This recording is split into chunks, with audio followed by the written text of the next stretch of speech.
This week's Articulate eLearning Heroes Challenge set the task of creating a course starter template using Brutalist Design. For my own entry, I was inspired by the classic Amiga video game Frontier Elite 2, for the reason that many of the procedurally generated 3D buildings found on many of the game's planets, set in the year 3200, all have a Brutalist architecture movement style, as well as the game's user interface menu screens, which again has a style which could be described as Brutalist for being simplistic and raw. To create this demo in Articulate Storyline, I used a number of different techniques, such as downloading this brilliant free Frontier style font by Dreamware to install onto my computer. The Amiga version of Atsumi, the unofficial human mascot of Articulate Storyline, was created in Adobe Photoshop using a combination of the posterize effect and hard light colour layers.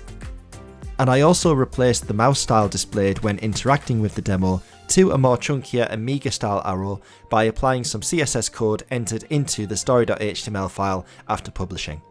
You can check out the demo right now on the Discover eLearning website, and if you are interested in downloading the project file, it will be available very soon.